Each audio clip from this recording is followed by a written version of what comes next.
Now, free agents in football is something that you only tend to hear when you're playing video games. The likes of FIFA career mode, where you're playing as a club that don't have the funds to bring in anyone good, so you gotta scroll on this list of absolutely dreadful players that you've never heard of before and pick them up on a free, paying only their wages for them to absolutely change your terrible club. Well, this is actually a real concept that derives from real things, aka football. Free agents are footballers that don't have a club and they are free to buy as long as you pay them their wages.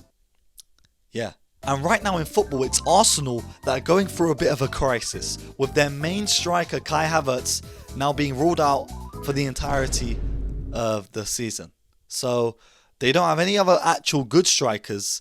Kai Havertz, the only striker that was actually doing something for the club, is now out. So it's either they play a Gremlin or Trossard up top, or go in the free agents market and sign a striker. And that doesn't always go to plan. But sometimes in the life, clubs pull off an absolute heist and bring in a free agent that absolutely changes the entire structure of the club, bringing them goals, trophies, success, money. So in this video, I'm going to be talking about just that. Times where clubs have brought in players for free and they've actually had a positive impact on the team. Now, back in 2011, I was still in primary school, but this transfer didn't go under the radar for me. Because in the summer of that year, Andrea Pirlo moved from AC Milan to Juventus on a free. This was a guy that spent an entire decade playing at AC Milan, winning trophies and playing with some of the best players in the game. Known for his vision, passing and just tactical expertise, Andrea Pirlo was, the pinnacle in his position for so many years. But this move would prove one of the best in his entire career, because Andrea Pirlo would see success after success after success, and so much more success, winning 4 consecutive Serie A titles from 2011 all the way to 2015. And I even particularly remember that in the 2011/12 season, Juventus went unbeaten. Yeah, Andrea Pirlo was in the side and instrumental to the side too. That deep lying regista role, dictating the play from deep in the pitch and just tiki-taka, passing, moving, and again orchestrating a beautiful symphony of Italian football. He ended up playing 164 games for Juventus and also scored 15 goals from free kicks. Pirlo goes down as one of the best midfielders in history, and it was a free transfer that actually cemented his name at, table 1. Now, another player that made waves after joining a team for free is Robert Lewandowski, because in July of 2014 he made a move from Dortmund to Bayern Munich. Only in the Bundesliga does this stuff happen, where a player can go from the second best team to the first best in the league. This is not running anywhere else. Okay, maybe it is. Coming into this Bayern squad, he was already one of the most prolific strikers around, winning 2 Bundesliga titles and also reaching the Champions League final in 2013. But after that move to Bayern, you just see him dominate German football with multiple upon multiple Bundesliga titles, whilst also winning a Champions League in 2020, getting UEFA Men's Player of the Year, and also pretty much being robbed of a Ballon d'Or. And on top of that, he also broke the record for having the most goals in a single Bundesliga season with 41. Another free transfer that just completely gets swept under the rug by a lot of football fans is Sol Campbell's move from Spurs to Arsenal back in 2001. And became an Arsenal player. Where you go? Now, he joined Arsenal from their direct rivals Spurs back in July of 2001. And if this happened today,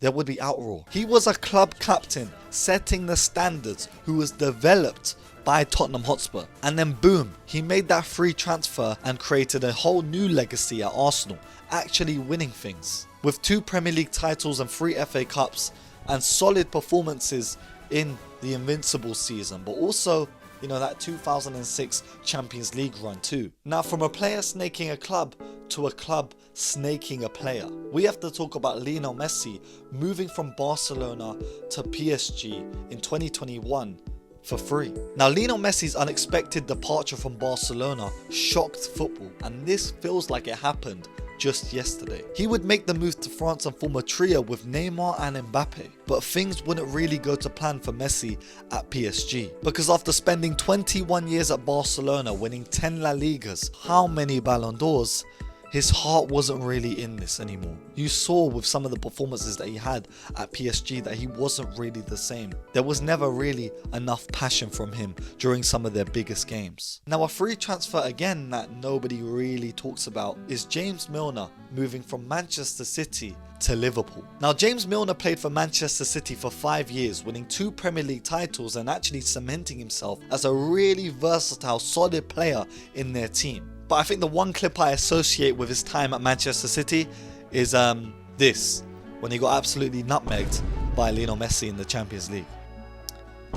Growing up, this is what I knew James Milner for. But in 2015, he made a free transfer to Liverpool, which was actually quite weird at the time. I didn't really know what they were going to utilise James Milner for. But as football fans know and Liverpool fans know alike, this guy was one of the most versatile players that Liverpool have had in their modern history, playing in multiple positions, whether it was centre mid or even filling in at fullback. And he got his hands on some silverware too, winning a Premier League, a Champions League, an FA Cup and multiple League Cups. But I think it was back in 2019 where I really saw Milner, come into the flesh as this leader in this Liverpool side, where they went on an amazing run in the Champions League, and he was the guy barking out orders, coming on as a sub and getting a yellow, but also being solid in the side. Making 908 tackles throughout his time there with a 76% tackle success rate. And of course, the stat that a lot of Liverpool fans want to hear, he got 76 yellow cards during his time at Liverpool. 76. And 3 red cards too. This is the GOAT of football. Now, back in 2006, it was now Chelsea that made a free signing of their own. A signing that has mixed reviews, because Michael Ballack joined as an established German midfielder in football. He turned up to Stamford Bridge with a reputation, and when he arrived in London, there were questions whether he could replicate the dominance that he had in Germany. Did he have any of the desire left after already winning 4 Bundesliga titles and 3 German Cups, whilst also captaining his national team? Relentless in defence and clinical in attack, this guy was the box-to-box midfielder, helping Chelsea win 2 Premier League titles in 2009 and 2010, whilst also winning 4 FA Cups and a League Cup too. Ballack was kind of an alien during this time, with all the attributes to make him an all-round midfielder, but also this unyielding ability of just never give up in his game. And he may not have been the most technical player, but just this powerhouse in midfield was something that really changed the game for Chelsea during this time. And I think the best phrase to sum him up would just be a midfield general. That is it. And finally, talking about another midfield general, Esteban Cambiasso made a move for free from Real Madrid to Inter Milan in 2004. Cambiasso in the 2000s was a key player for Real Madrid, winning La Liga and playing a pivotal role in their midfield, known for his passing range, vision and ability to break up play. But after moving to Inter, his game would elevate even more, becoming one of Inter's most important players and helping them dominate the Serie A. And all it took was Jose Mourinho to walk through the door to really enhance the power of Cambiasso, instilling this new system into this Inter Milan side, where they would get the best out of guys like, Cambiasso, who could nab the ball off, the opposition players, and also drive, make tackles, and just be this aggressive pit bull in the midfield. Cambiasso was just that, but bold. He won 5 Serie A titles with Inter Milan, whilst also winning the Champions League in 2010. And of course, I remember that goal, against Chelsea that he scored, which helped them win that game and that tie during that Champions League run. Free agent signings have historically been proven to be some of the, the cheap and cheerful ways of getting around, not knowing what to do with a squad. Or if you need to bolster your squad, a free agent is the way to go. So when there's players available in the summer or in the mid-January of the season, the transfer windows, go out and grab you some. Yeah, they're like free candy, and I like free candy, so give me some. But that begs the question to you guys: what's been your favourite free agent signing in the history of football? Because there's a bunch that I missed out, and some of them I missed out on purpose because I don't know much about the players that got transferred during them times. So you let me know down in the comments below, and what's a free agent signing that you like? And of course, this has been Jib Rules, back with another video. Make sure you leave a like, comment, subscribe, all that stuff. If you want to become a member and support the channel even more, you can join in the links below. And I have an Instagram if you want to, follow and see my other stuff. But yeah, stay safe, stay blessed, and peace.